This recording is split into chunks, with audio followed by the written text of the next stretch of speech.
What is up, everybody? Welcome back to the Sneaker Circle. Your boy has another review for you today. Thank you for all the love in the Limeade video, and I'm sorry this took so long. I had these since basically the beginning or the middle of the week, and your boy was on vacation, so he just couldn't get a video out in time. But now I'm here. Now we can discuss, and let's get right into it. Starting off with the box. Now, nice blue and navy blue box. The blue's kind of reminiscent of what we saw in Air Jordan 1s. And the only place you get a Fragment logo is right here. There's a tag. Here's a side, like I was saying.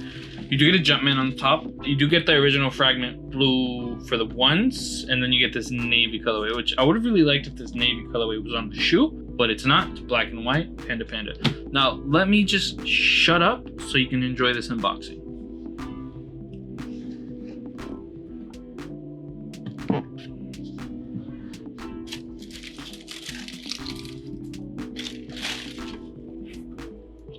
Oof, big oof. Now before I continue, let's appreciate this Jumpman and Fragment Thunderbolt paper.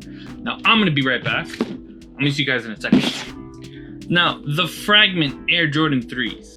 These to me are mwah, chef's kiss. Now, I do know that most people really don't like this shoe or have a disdain towards their shoe. It's kind of split down the middle between trash and heat. And right now, Resale isn't looking as tough as it did pre-release, but that's, in my opinion, what most cases do.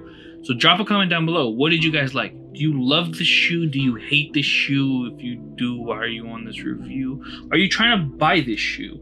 Just let me know. Just let me know. So, for a pretty plain shoe, it had a really limited release. You did only get these in sneakers and or boutiques. I think certain foot stores like Foot Lockers did get them throughout the US, but it was only like one, like normal releases are, and I think it's only in Chicago. So that's their backdoor city, and you got to be lucky on sneakers or you just pay resale. Now, the core design of this really feels what Fragment is all about. Minimalistic, the color blocking's on point. You do get the designs right there. I'm a huge fan of Fragment, and especially what Fragment has done with Pokemon throughout the years, especially I think what they do at Complex Cons, but they're basically impossible to get, especially if you're over here in South Florida. And I don't really want to pay resale on a shirt, so I'm gonna still wait. I'm gonna wait for my time.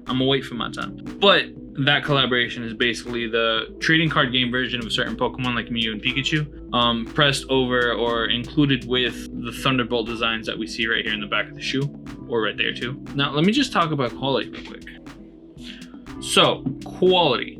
This is a really well-built shoe. I must admit, I don't know if Nike decided to just bless me with a really well-built shoe. Sizing on Air Jordan 3s, just stick to what you know if you don't have a pair. They are a little bit bulkier on the side. These maybe not so much due to the cut, and I think most 2020 Air Jordan 3s have this, but I'll explain it in a second. Materials aren't really out of this world. This is the same. Well, this leather is really nice.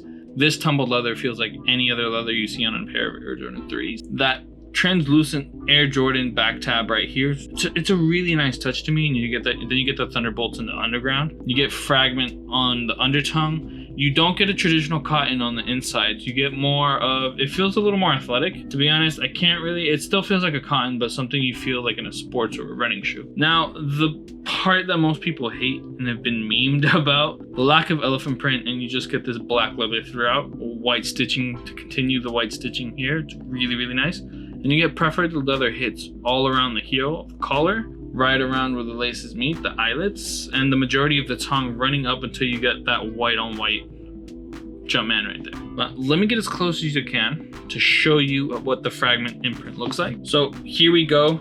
Air Jordan Fragment stamp on the black leather where traditional elephant print would be. Preferred leather right here, and then the tumbled goodness right here. That translucent sole or translucent back tab is really nice. Undersole is just black and white, so expect it to get dirty. And then you have that printed text that runs through.